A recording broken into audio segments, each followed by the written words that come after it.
The next thing that's really important with kind of your hardware setup when it comes to color grading is picking a good monitor. We've all kind of sat down at, maybe grandma's computer and it just has a really junky monitor.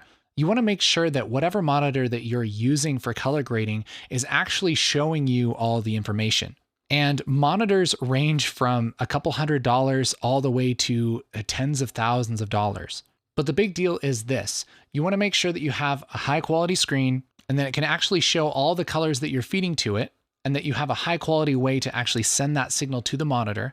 And you also want to make sure that the monitor is calibrated. So let's take a second and get really nerdy about how colors work. Once you've been around color a little bit, you'll start to see a chart something like this. This represents pretty much all of the visible colors of light. And depending on the chart, there will be some kind of triangle here in the middle. The triangle is pretty much what range of colors can a certain color space handle. Probably the most common color space when it comes to color grading would be Rec. 709, which is what this is.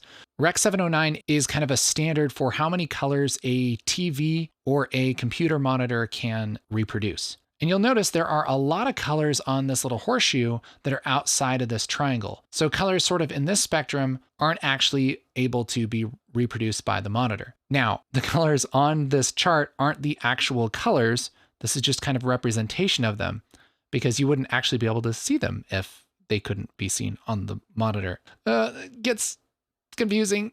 But the long and short of it is this: you want to make sure that whatever monitor you have will show you all of the colors that are possible for whatever color space you're outputting to. If you're doing something for the web or even for broadcast TV, that's going to be Rec. 709.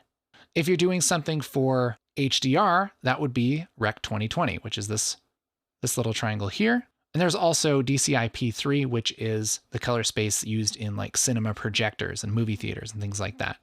So a movie theater can actually show a little bit more color than your TV can. And an HDR TV can show more colors than that. So if you're making something that's going to go to the movie theater, you want to make sure that whatever you're looking at your images on can actually handle all of the colors that you need. For most of us, that's going to be Rec. 709, which is really good because it's pretty easy to find a monitor that can actually show all of those colors.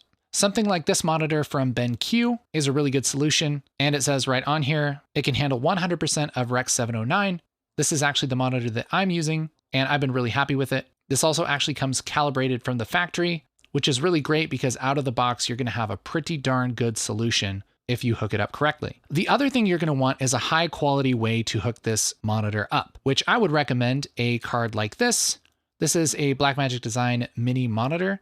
It's just a card that goes in the back of your PC, and it has a very high quality HDMI output, and the colors aren't adjusted by windows or anything like that. It's just a straight HDMI output. And so what comes out of here is what is actually being used inside of Resolve. And Resolve plays nice with a card like this. You can have it give you a full screen preview on this HDMI, and it's designed to work beautifully. Again, this is what I have in my system. It works very well. You can just hook up a regular monitor to your graphics card, but sometimes Windows does all kinds of fancy color management stuff, which can mess with your image. And you want to remove as many factors as you can that would mess with your image. So this is a really high quality, easy way to do that. It's $145, but a very, very good solution if you're wanting to get into color. The other thing that you're going to want to do is calibrate your monitor. And the very best way to do that is with a probe. So there are a few different probes out there. I have this one. This is like a little camera that hangs on the front of your monitor, and it looks at a series of color patches and compares where they should be to what your monitor is actually producing. And it will allow you to adjust the colors of your monitor to be exactly how they should be. I'm not going to go into details about how to do that because every monitor and setup and probe and everything is different, but there are some really good guides if you Google your specific color probe and what you're trying to do. Getting the right monitor and calibration and hardware and everything can be really overwhelming. But if you get it set up right, you can be confident that what you're seeing on your monitor is what the image actually looks like. And that kind of confidence you really can't beat.